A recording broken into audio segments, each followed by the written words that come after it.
আমরা এখন 3টা ম্যাচ নিয়ে চিন্তা করতেছি না, আমরা জাস্ট ওই 2টা পয়েন্ট নিয়েই চিন্তা করতেছি। হৃদয়ের মতো প্লেয়ার টিমে থাকা একটা অনেক বড় পাওয়া। 2 ম্যাচ ব্যান্ড সেটা কিন্তু আমরাও যাই না। ওই যে আপনি যে কথাটা বললেন না যে প্রতিটা পয়েন্টই আমাদের জন্য এখন গুরুত্বপূর্ণ, তো আমরা ওই জিনিসটা নিয়েই কথা বললাম যে আমরা এখন 3টা ম্যাচ নিয়ে চিন্তা করতেছি না, আমরা জাস্ট ওই 2টা পয়েন্ট নিয়েই চিন্তা করতেছি যে নেক্সট ম্যাচ আমরা কীভাবে এই 2টা পয়েন্ট নেওয়া যায়। এখন খুব ভালো আছে, কারণ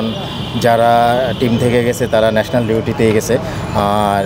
এখন আমাদের টিমে কিছু প্লেয়ার অ্যাড হয়েছে, এই তুষার, নাবিল সামাদ ভাই, ফরাদ হোসেন, তো এখন ভালো আছে ওভারঅল। হ্যাঁ, সেটা তো অবশ্যই, কারণ হৃদয়ের মতো প্লেয়ার টিমে থাকা একটা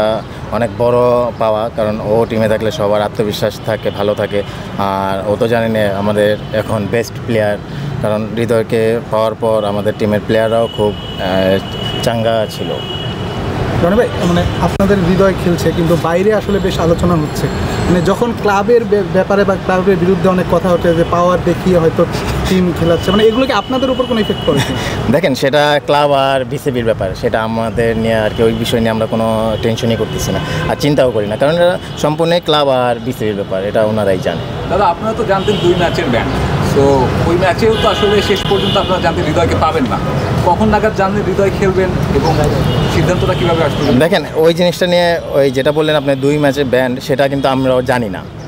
কারণ এটা সম্পূর্ণ ক্লাব আর বিসিবি জানে, কারণ আমরা প্লেয়ার হিসেবে খেলতেছি, জানি এক ম্যাচ ও ব্যান্ড হয়েছে, দেন ওর আরেকটা শাস্তি হওয়ার আর কি হতে পারে এটা শুনছি, বাট যে 2 ম্যাচ ব্যান্ড সেটা কিন্তু আমরাও যাই না, কারণ এটা কোচ জানতে পারে, ম্যানেজার জানতে পারে, ক্লাব জানতে পারে, কিন্তু আমরা প্লেয়াররা কিন্তু ওটা নিয়ে আর চিন্তা করিনি এবং আমরা জানিও না। আসলে আপনারা বিসিবি আর ক্লাবের কথা বললেন, হ্যাঁ অবশ্যই বিসিবি এবং ক্লাবের কথা, কিন্তু বাইরে যখন আপনারা যাদের জন্য খেলেন সমর্থকরা যখন এগুলো নিয়ে কথা বলে, তখন আপনাদের কি আসলে কোনো ধরনের আপনারা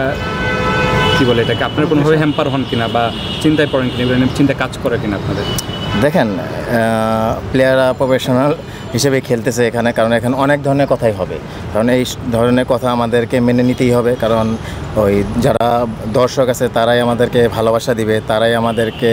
সাপোর্ট করে, তারা আমাদেরকে নিয়ে কথা বলে, কারণ তারা আমাদেরকে ভালোবাসে বলে এই কথাগুলো ওনারা বলে। রনি, আপনি তো বিভিন্ন ক্লাবে খেলেছেন, অনেক বছর ধরে ক্রিকেট খেলছেন, ওভারঅল যদি এই বছরের লিগটা সম্পর্কে আপনার মূল্যায়নটা কি, মানে এই বছর কেমন দেখছেন? না, খুবই ভালো হচ্ছে, কারণ এখন দেখেন প্রতিটা টিমই কিন্তু ভালো ক্রিকেট খেলতেছে, কারণ আপনারা আগে দেখছেন যে বলে দিতে পারবেন যে এই টিমগুলো সুপার লিগ খেলবে, এই টিমগুলো চ্যাম্পিয়ন হবে, কিন্তু এবার কিন্তু আপনারা ওটা বলতে পারতেছেন না, এবং কে চ্যাম্পিয়ন হবে সেটাও কিন্তু বলতে পারতেছেন, কারণ